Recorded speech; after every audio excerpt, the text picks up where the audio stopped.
Halo semuanya, tidak semua yang kamu pikirkan itu harus kamu katakan. Tapi semua yang kamu katakan itu akan punya konsekuensi tersendiri. Coba kamu pikirin pelan-pelan. Kita itu hidup di zaman di mana semua orang ingin bicara, semua orang pengen didengar, semua orang pengen terlihat, mempunyai pendapat. Dikit-dikit komentar, dikit-dikit respon, dikit-dikit ingin membuktikan bahwa dirinya itu benar. Padahal tidak semua apa yang kita pikirkan itu harus kita suarakan. Ada kalanya justru kita harus memilih diam, dan disitulah kita menjadi seorang pemenang. Karena jujur aja, masalah terbesar orang hari ini itu bukan karena mereka kurang pintar, tapi karena mereka terlalu cepat untuk berbicara. Nggak pakai mikir, nggak ada remnya, nggak ada kesadaran. Kata-katanya itu bisa menjadi senjata. Dan lucunya, orang itu sering menyesal bukan karena dia diam, tapi karena dia kebanyakan bicara. Makanya ada satu quote yang dalam banget dari Abraham Lincoln. Lebih baik diam dan dianggap bodoh daripada berbicara lalu menghilangkan semua keraguan bahwa kamu itu memang bodoh. Kasar kedengarannya, tapi itulah realitanya. Karena kadang satu kalimat saja cukup untuk merusak citra yang kita sudah bangun bertahun-tahun. Hari ini kita akan bahas 4 situasi di mana diam itu bukan kelemahan, tapi justru diam adalah sebuah kemenangan. Yang pertama, diam pada saat kamu marah. Marah itu manusiawi. Kamu nggak pernah salah kalau kamu marah karena kamu cuma manusia biasa.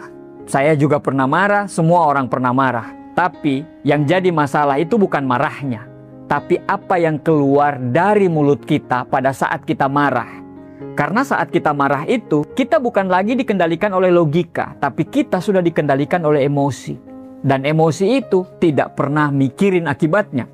Makanya, kalau kamu perhatiin, orang yang lagi marah itu sering ngomong hal-hal yang sebenarnya nggak perlu diucapkan sebenarnya. Kata-kata yang terlalu tajam, kata-kata yang terlalu jujur tanpa empati, kata-kata dengan niat memang melukai. Dan setelah semua selesai, setelah emosinya kita reda, emosi kita turun, baru muncul kalimat klasik. Harusnya tadi gue nggak ngomong kayak gitu. Tapi semuanya sudah terlambat.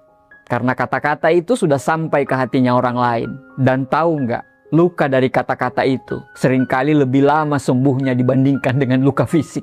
Ada quote bijak bilang, berbicaralah saat kamu marah, dan kamu akan membuat pidato terbaik yang akan kamu sesali selamanya. Makanya dalam kondisi marah, diam itu bukan kalah. Diam itu kamu lagi menyelamatkan dirimu sendiri, menyelamatkan hubunganmu, dan menyelamatkan harga dirimu. Karena orang yang kuat menurut saya, itu bukan orang yang bisa meledak-ledak, tapi orang yang bisa menahan ledakan itu. Coba kita ingat lagi, berapa banyak masalah dalam hidup kita yang sebenarnya dimulai dari satu kalimat pada saat kita marah. Makanya, kalau emosi kita naik, ya jangan bicara. Kita diam sejenak, tarik nafas, jauhi diri, kasih waktu. Karena 1 menit kita diam itu bisa menyelamatkan penyesalan bertahun-tahun. Yang kedua, diam pada saat kita mendengarkan gosip. Jujur aja, gosip itu enak banget. Seru, bikin penasaran. Kadang bikin kita merasa lebih tahu daripada orang lain. Awalnya kita cuma dengar, lama-lama ikut komentar. Akhirnya ikut nambah cerita. Padahal kita sendiri nggak yakin itu benar atau enggak. Tapi karena suasananya seru, ya jadi kita jadi terbawa. Dan tanpa sadar, kita jadi ikut bagian dari masalah itu. Padahal gosip itu kelihatan ringan, tapi efeknya berat. Hari ini kamu ngomongin orang. Besok kamu yang akan jadi bahan cerita. Hari ini kamu ketawa karena ceritanya orang lain. Besok orang lain akan ketawa karena cerita tentang kamu.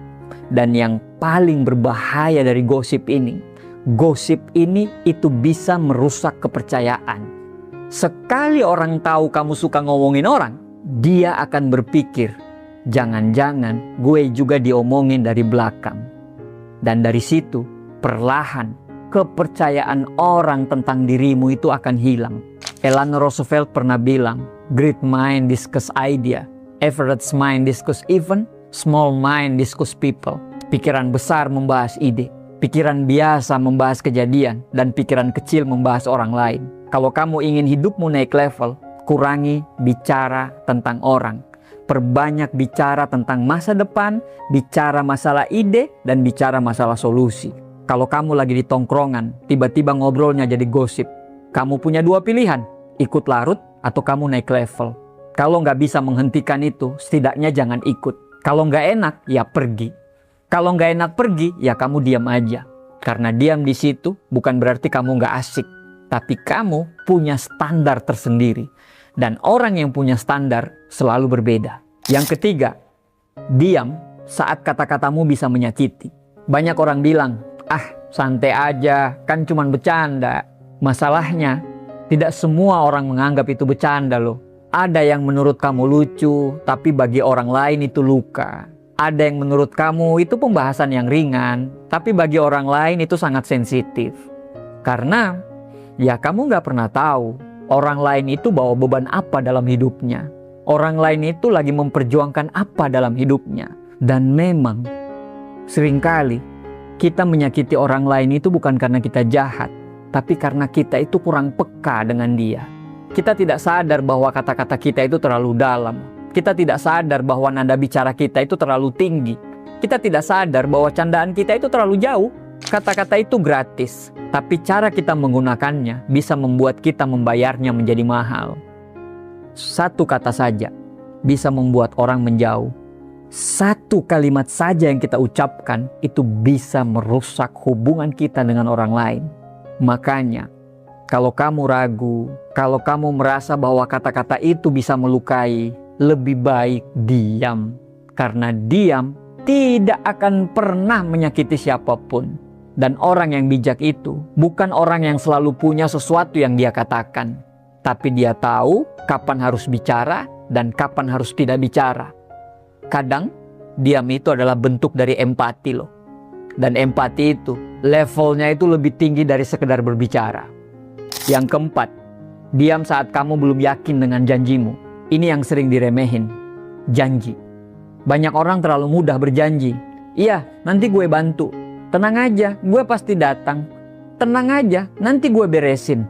Diucapkan secara cepat, tapi dilupakan secara cepat.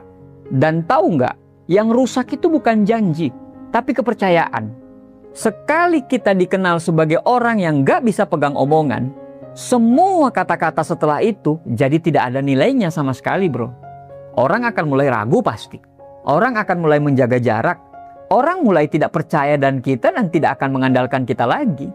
Padahal kepercayaan itu sesuatu yang mahal banget. Butuh waktu lama loh untuk membangunnya.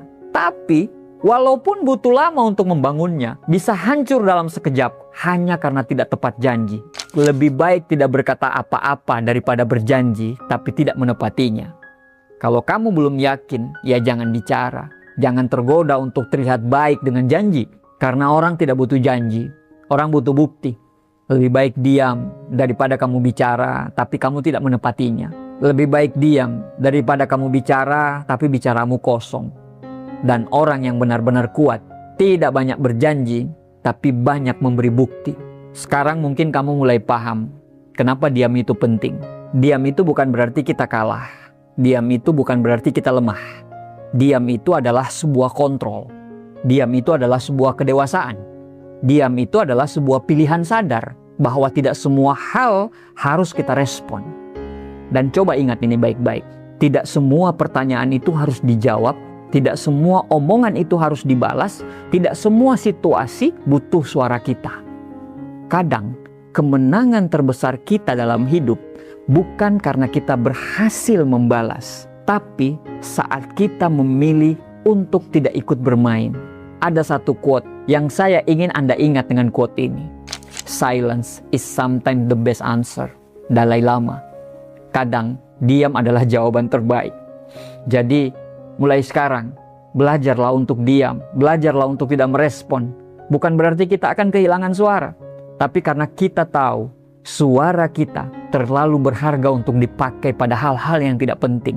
Dan saat kamu sampai di titik itu, kamu bukan cuma terlihat dewasa loh, tapi kamu benar-benar naik level dalam hidupmu. Terima kasih, semoga bermanfaat. Halo semuanya, alhamdulillah saya baru merampungkan sebuah program yang bernama Clear Mind Program.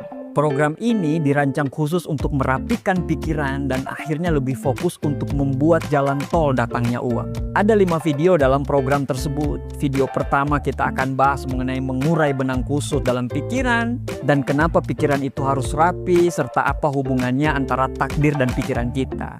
Kita akan langsung praktek supaya pikiran lebih rapi. Di video kedua, kita menyederhanakan masalah. Bagaimana mengatasi masalah? Karena masalahmu itu kelihatan besar, bukan karena besar, tapi kepalamu terlalu banyak beban yang harus ditanggung. Dan kita juga langsung praktek di situ. Di video ketiga, kita belajar untuk menyortir pikiran kita. Mana yang harus dipikir dan mana yang harus nggak dipikir atau dibuang. Di situ kita akan langsung praktek membagi pikiran-pikiran tersebut. Di video keempat, setelah semuanya rapi, maka kita akan mulai bicara bagaimana caranya supaya uang bisa datang dengan mudah. Dan situ akan saya jelaskan apa saja yang harus kita lakukan di awal. Dan di video kelima, kita sudah akan mendapatkan identitas baru. Dan insya Allah, sebulan setelah menonton, Anda akan mulai menemukan hidup Anda akan berubah. Dan program ini harganya sangat murah sekali. Jauh di bawah harga program-program sejenis. Bukan 1 juta, bukan juga 500 ribu. Tapi hanya dengan 158 ribu rupiah selama masa promosi. Lebih murah dari harga konser, lebih murah dari harga rokokmu sebulan. Apakah program ini bisa langsung jadi uang? Ya enggak lah kalau kita nggak bergerak.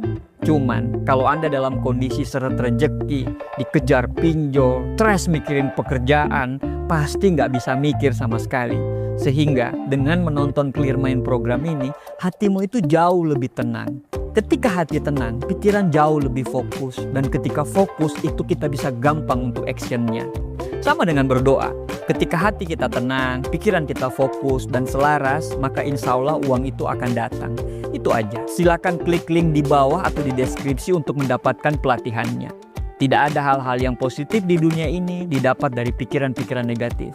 Namun, semua hal-hal negatif tidak akan bisa masuk dalam hidup kita bila kita selalu memproduksi pikiran-pikiran yang positif. Saya tunggu Anda di Clear Mind program. Thank you, terima kasih.